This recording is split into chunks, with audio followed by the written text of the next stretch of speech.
পৃথিবীর সবচেয়ে উঁচু পর্বতও এদের কাছে বামন। উচ্চতায় এভারেস্টের থেকে 100 গুণ উঁচু। এই পৃথিবীর বুকে রয়েছে তাদের অস্তিত্ব, যদিও তা ভূপৃষ্ঠের উপরে নয়, মাটির গভীরে। আফ্রিকা এবং প্রশান্ত মহাসাগরের সীমানায় অবস্থিত এই জোড়া পর্বত। এই পর্বতের উচ্চতা ৮,৮৪৮ মিটার। পৃথিবীর স্থলভাগে সবচেয়ে উঁচু স্থানের উচ্চতা আপাতত এটাই। মাউন্ট এভারেস্টের চূড়ার চেয়ে উঁচু কোনো অংশ এখনো আবিষ্কৃত হয়নি পৃথিবীতে। সেই তকমা কি তবে হারাতে চলেছে এভারেস্ট? মাউন্ট এভারেস্টের দুই দাদার খোঁজ মিলেছে পৃথিবীতে। পৃথিবীর কেন্দ্রমণ্ডল ও গুরুমণ্ডলের সীমানায় ভূত্বকের নিচে অর্ধ কঠিন অঞ্চলে খোঁজ পাওয়া গিয়েছে দুটি দানবীয় আকৃতির পাহাড়ের। এই জোড়া পাহাড় প্রায় 1000 কিলোমিটার উঁচু এবং পৃথিবীর গভীরে রয়েছে বলে জানিয়েছেন বিজ্ঞানীরা। সম্প্রতি এই আবিষ্কারের কথা নেচার পত্রিকায় প্রকাশিত হয়েছে। সুবিশাল দুই পর্বতমালার হদিশ পেয়েছেন ভূতত্ত্ব বিজ্ঞানীরা। এই আবিষ্কার নিয়ে বিস্ময় প্রকাশ করে বিজ্ঞানীদের ধারণা, এই পর্বতগুলো অন্তত 50 কোটি বছর পুরনো। বিজ্ঞানীরা এও অনুমান করেছেন সম্ভবত 400 কোটি বছর আগে পৃথিবীর গঠনের সময় থেকেই এগুলি এখানে অবস্থান করছে। সেগুলির অবস্থান সাময়িক হতে পারে, এমন ধারণাও উড়িয়ে দেননি গবেষকরা।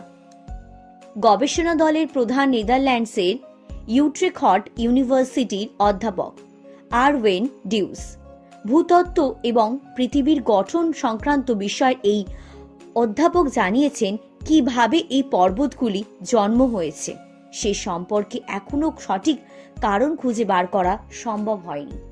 গবেষণায় প্রাথমিকভাবে যা উঠে এসেছে তাতে বলা হয়েছে, টেকটনিক প্লেটের একটি সুবিশাল ক্ষেত্র দিয়ে বেষ্টিত আফ্রিকা এবং প্রশান্ত মহাসাগরের নিচে অবস্থিত এই স্থানগুলি।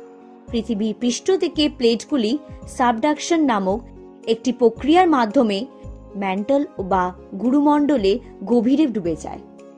এই প্রক্রিয়ায় টেকটনিক প্লেটগুলো পৃথিবীর পৃষ্ঠ থেকে প্রায় 3000 কিলোমিটার গভীরে পৌঁছে যায়। এই এলাকাগুলিকে লার্জ লো সেসমিক ভেলোসিটি অঞ্চল নামে অভিহিত করেছেন বিজ্ঞানীরা, কারণ এই অঞ্চলে এলেই পৃথিবীতে ভূমিকম্পের ফলে তৈরি হওয়া তরঙ্গগুলি ধীর গতি প্রাপ্ত হয়।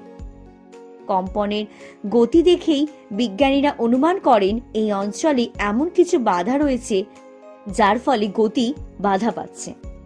বিজ্ঞানীরা এটাও অনুমান করেছে পৃথিবীর অভ্যন্তরে থাকা যে কোনো বস্তুর উপস্থিতি ধরা পড়ে এই ভূমিকম্পনের মাধ্যমে।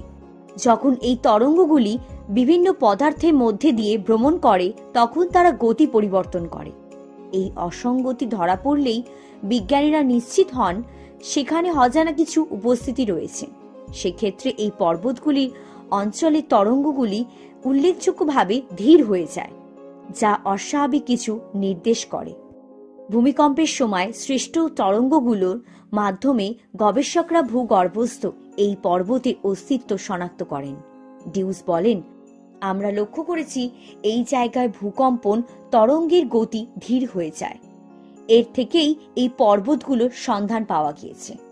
ডিউসের সহ গবেষক সুজানিয়া তালাভেরা সোজা জানান, ভূকম্পনের তরঙ্গ যখন পৃথিবীর গভীরে প্রবেশ করে তখন তাদের শক্তিক্ষয় হয়। এক্ষেত্রে দেখা গিয়েছে লার্জ লো সেসমিক ভেলোসিটি অঞ্চলে প্রবেশ করার পর কম্পনের তরঙ্গগুলি শক্তি হারানোর পরিমাণ অনেক কম, বরং সেখানকার শব্দ ছিল বেশ তীক্ষ্ণ।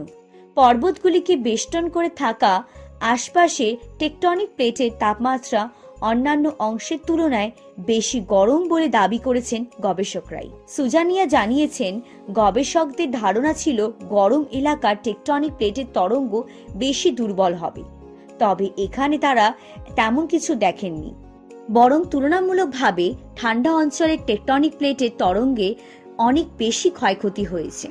এই আচরণটি গবেষকদের কাছে খানিকটা অপ্রত্যাশিত ছিল।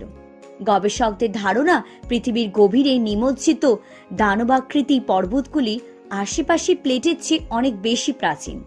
বিশাল আকার এবং খনিজের দানা অনেক বড় হওয়ার কারণে তরঙ্গের শক্তি শোষণ করতে এরা কম সক্ষম। সুজানিয়া বলেন, খনিজগুলি দানা বড় হওয়ার অর্থ হলো এই পাহাড়ের জন্ম একদিনে হয়নি। এটি প্রমাণ করে যে লার্জ লো সেসমিক ভেলোসিটি অঞ্চলের এলাকার আশেপাশে টেকটনিক প্লেটের চেয়ে অনেক পুরনো। বিশেষজ্ঞদের মতে এই পর্বতগুলোর গঠন এবং বয়স সম্পর্কে আরও গবেষণা প্রয়োজন। আরও ভালোভাবে নিরীক্ষণ করলে পৃথিবীর গভীরে অনেক অজানা রহস্য উন্মোচিত হবে।